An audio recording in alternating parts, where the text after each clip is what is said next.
आज हमने इनवाइट किया है नमी नारायणन जी को, फॉर्मर इसरो साइंटिस्ट। 2019 में इनको पद्म भूषण मिला, लेकिन इसके पीछे 25 साल की लंबी लड़ाई रही है जस्टिस के लिए। ये एक ऐसी मूवी है जिसमें मैं सोचता हूं कि कहने को तो मसाला बहुत है, sex, scandal, spy, rocket science, CBI, legal battle, Pakistan, ये वो, इंडिया, सब है। लेकिन मेरे लिए ये एंटरटेनमेंट नहीं, एडुटेनमेंट है। मेरे लिए ये जेम्स बॉन्ड नहीं, पेट्रियोटिक साइंटिस्ट की कहानी है। मेरे लिए ये मिलिशियस नहीं, मॉरल है। इग्नोरेंस नहीं, इंटेलिजेंस है। फिक्शन नहीं, रियल है। माधवन जी, मेरे लिए आज आप, क्षमा चाहता हूं, आर माधवन नहीं, आज आप हमारे लिए नाम्बी नारायणन है। आज क्योंकि आप उनको रिप्रेजेंट कर रहे हैं, तो और दोनों का मतलब भी तो एक ही है। माधवन और नारायणन दोनों ही तो विष्णु हैं।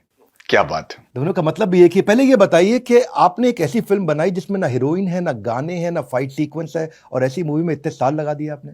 विवेक जी नमस्कार। पहले तो मैं आपका बड़ा फैन हूँ। आपका चैनल दुनिया भर में सबसे मशहूर है।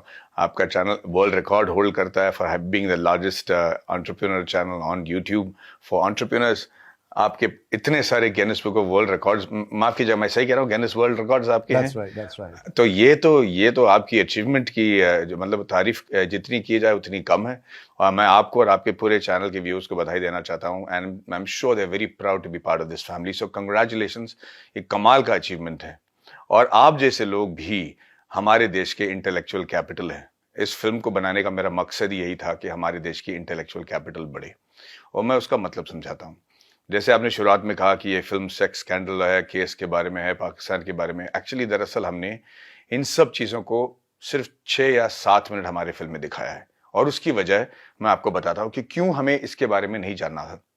जब मैं डॉक्टर नंबी नारायण से मिलने गया था, उस वक्त मुझे भी यही तुच्छ, मैं कहता हूँ तुच्छ और बहुत ही कमजोर इरादे के साथ कि एक चीप जेम्स बॉन्ड की फिल्म बनेगी, एक खूबसूरत रॉकेट साइंटिस्ट फ्रॉम इसरो जिसकी अफेयर हो गई थी मालदीवियन औरत के साथ, जिसकी वजह से वो इंडियन सीक्रेट्स पाकिस्तान को बेचती है, रॉकेटरी सीक्रेट्स।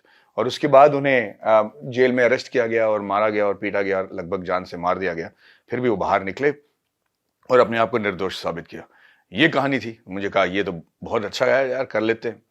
पर जब मैं उनसे मिला तो मैं दंग रह गया, क्योंकि उनकी जो तेजस है, उनकी तेवर जो है, और उनकी देशभक्ति में कहूंगा कितनी इंपैक्टफुल थी कि मुझे समझ में आ गया कि ये आदमी के साथ सिर्फ ये केस ही नहीं जुड़ा जा सकता। इस आदमी के साथ ये केस जुड़ना मतलब मेरे ख्याल से हम कुछ एज अ कंट्री मिस कर रहे हैं।